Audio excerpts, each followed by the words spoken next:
രാഹുൽ ഗാന്ധിയോട് നേരിട്ട് എതിർത്ത് സംസാരിക്കാൻ ഇന്ത്യൻ പ്രധാനമന്ത്രിക്ക് ആർജവമുണ്ടോ? രാഹുൽ ഗാന്ധി വിളിച്ച പോലെ ഒരു 150 പത്രപ്രവർത്തകരെ ലൈവായിട്ട് വിളിച്ച് അവരുടെ മുമ്പിൽ ഇരുന്ന് ഓപ്പൺ ഡിബേറ്റ് നടത്താൻ ഇന്ത്യൻ പ്രധാനമന്ത്രിക്ക് നട്ടെല്ലും ആർജവമുണ്ടോ? ശ്രീ ജിൻഡോ ജോൺ, അഭൂതപൂർവം എന്ന് പറയാം, അത്രയും വലിയൊരു ശക്തി പ്രകടനമാണ് ഇന്ന് പ്രതിപക്ഷം ലോക്സഭയിൽ നടത്തിയത്.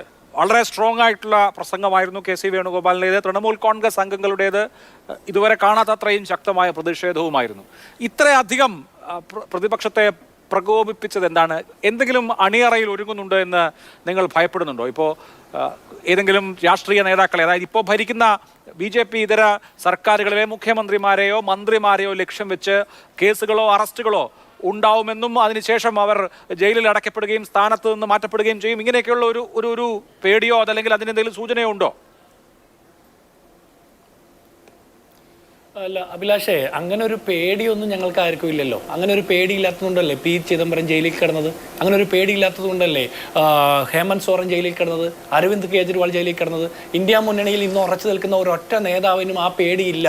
ആ പേടിയില്ലാത്തത് കൊണ്ടാണ് രാഹുൽ ഗാന്ധി നടത്തുന്ന വോട്ടധികാർ യാത്രയോടൊപ്പം നിന്ന് ഇവർ ബീഹാറിന്റെ തെരുവിലൂടെ ചുവട് വെച്ച് മുന്നേറുന്നത്. ഈ രാജ്യത്തെമ്പാടുമുള്ള യുവജനങ്ങൾ നരേന്ദ്രമോദി സർക്കാരിനെതിരായിട്ടുള്ള മുദ്രാവാക്യം വിളിച്ച് അണിനിരക്കുന്നത്. അങ്ങനെ ഒരു പേടി ഞങ്ങൾക്കില്ല. ഇനി ഇന്ത്യൻ പാർലമെന്റിൽ ഈ 11 വർഷത്തിനുള്ളിൽ കാണാത്ത അത്ര അതിശക്തമായിട്ടുള്ള പ്രതിഷേധവും പ്രതിരോധവും ഉണ്ടാകാൻ കാരണം എന്താ?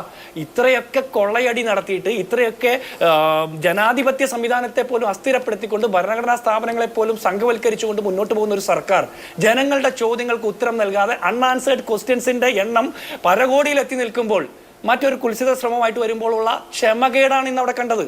ക്ഷമകേട്.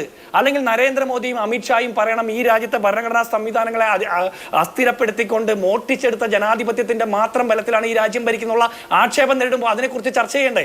ഓപ്പറേഷൻ സിന്ദൂറിനെ കുറിച്ചുള്ള ചർച്ച നമ്മൾ കണ്ടതല്ലേ? അല്ലെങ്കിൽ നിരവധി ഘട്ടങ്ങളിൽ ഇത്തരത്തിലുള്ള ബില്ലുകൾ പാസ്സാക്കുന്നത് നമ്മൾ കണ്ടതല്ലേ? അപ്പോൾ ഓരോ ഘട്ടത്തിലും ഈ സർക്കാർ എടുക്കുന്ന നയപരിപാടികൾ അങ്ങനെയാണ്. ജനങ്ങളുടെ ഭാഗത്തുനിന്ന് വലിയ പ്രതിഷേധങ്ങൾ ഉയർന്നു വരുമ്പോൾ അവരുടെ ശ്രദ്ധ തിരിക്കാൻ നടത്തുന്ന നാടകമാണ് നടത്തുന്നത്. ഇവിടെ ഞാനൊരു കാര്യം ചോദിക്കട്ടെ. ഇവിടെ BJPയുടെ പ്രതിനിധി പറഞ്ഞത് പോസിറ്റീവ് പൊളിറ്റിക്സ് ആണ് രാജ്യത്ത് ഉണ്ടാകേണ്ടതെന്ന്. പോസിറ്റീവ് പൊളിറ്റിക്സിന്റെ ലക്ഷണം എന്താ? പോക്കറ്റിൽ നിന്ന് ഒരു കടലാസ് കഷ്ണം എടുത്ത് നട്ടപ്പാതിരേക്ക് വായിച്ചിട്ട് കാശ്മീരിന്റെ പ്രത്യേക പദവി എടുത്തു കളഞ്ഞ് ആ സംസ്ഥാനത്തെ 2-3 കഷ്ണമാക്കി മാറ്റുന്നു എന്ന് പറയുന്നതാണോ പോസിറ്റീവ് പൊളിറ്റിക്സ്? യാതൊരു ചർച്ചയ്ക്കും ഇടം നൽകാതെ തോന്നിയ പോലെ ബില്ലുകൾ പാസ്സാക്കി ആ അധികാരത്തിന്റെ ഹുങ്ക് കാണിക്കുന്നതാണോ പോസിറ്റീവ് പൊളിറ്റിക്സ്? ഭരണഘടനയെ പോലും അസ്ഥിരപ്പെടുത്താൻ നിൽക്കുന്ന നിരന്തരമായിട്ടുള്ള ശ്രമങ്ങളാണോ പോസിറ്റീവ് പൊളിറ്റിക്സ്? പ്രതിപക്ഷത്തിന്റെ ശബ്ദങ്ങൾക്ക് കാതു കൊടുക്കാതെ ആക്ഷേപിക്കുന്ന ഒരു പ്രധാനമന്ത്രിയുടെ സാന്നിധ്യമാണോ പോസിറ്റീവ് പൊളിറ്റിക്സിന്റെ ലക്ഷണം? അപ്പൊ നമ്മൾ ഓരോ ഘട്ടവും എടുത്താലും നരേന്ദ്രമോദിയുടെ മൻ കി ബാത്ത് കേൾക്കാനല്ലല്ലോ ഇവരാരും പാർലമെന്റിൽ പോകുന്നത്.